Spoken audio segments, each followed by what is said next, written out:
All right, a couple more things to get your brains into algebra mode. We're going to talk about some vocabulary you may have forgotten. The word opposite. Opposite means it has a different sign. So the opposite of 4 is -4.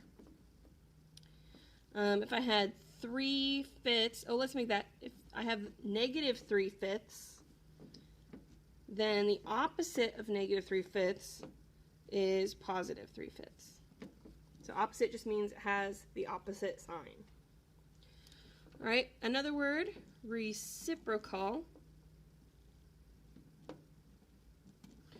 Really close to opposite, but this actually means that we're going to flip over dividing line.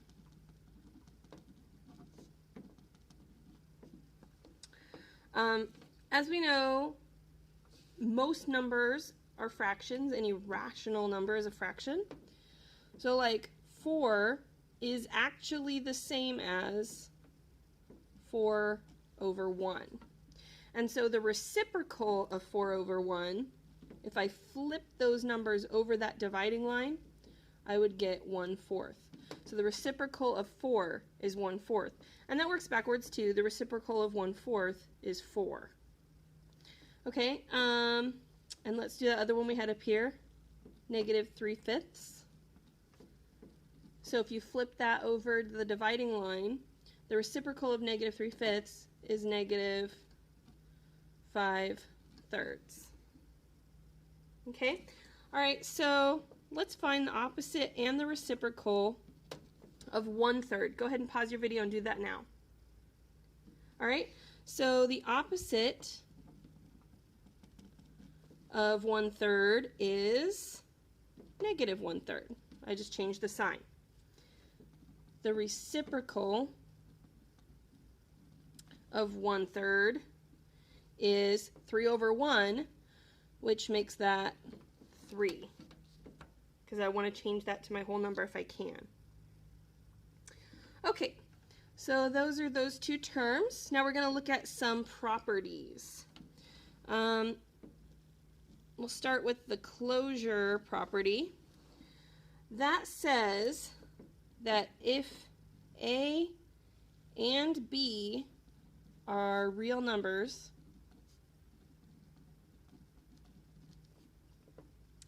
A plus B will be real. So that's the closure property of addition, because we're adding. And then A times B will be real. And that's the closure property of multiplication, because we're multiplying. So most of these properties are going to have an addition part and a multiplication part. All right, the next one, commutative. Think of the word commute, where things are moving around. This says that if when I add, I move these around, instead of A plus B, I do B plus A. Those are the same thing. Or if I'm multiplying, A times B will be the same thing as B times A. And that only works for addition and multiplication, does not work for subtraction and division. So it's really important that we're using that for addition and multiplication. Okay, the next one, associative. Now, when you hear that word, you think of the word associate, and these guys are going to associate themselves by using parentheses. So this says A plus B first plus C is the same thing as A plus B plus C first. Again, that has to do with them being able to move around. And then the same thing for multiplication.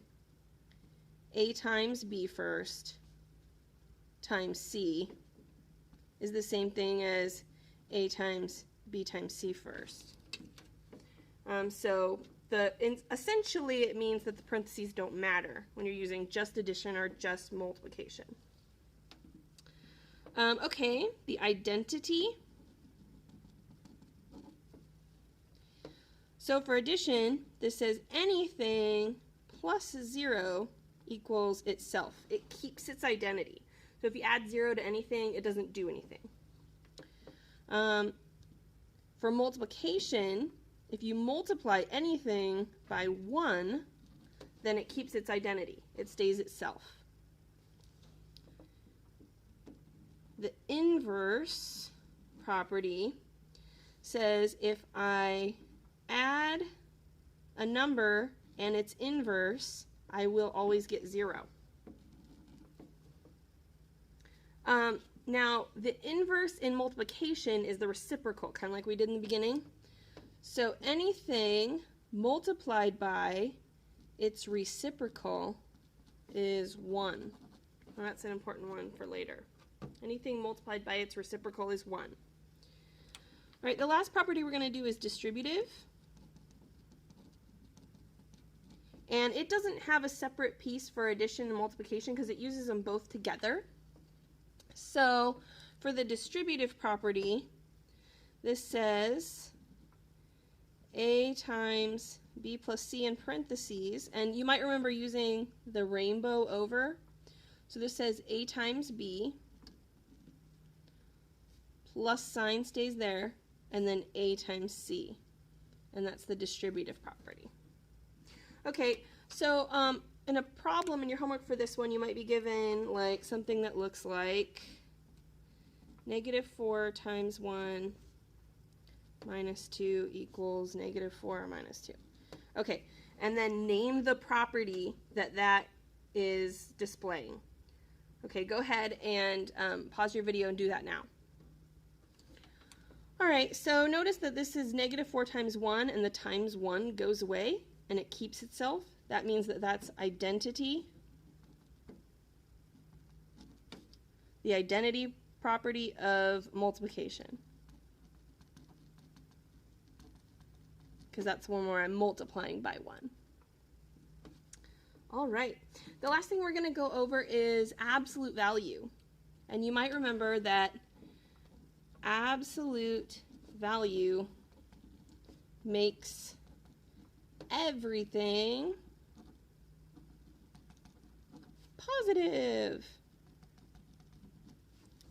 Everything positive. So if I have -4, and remember absolute value looks like these like big lines on either side.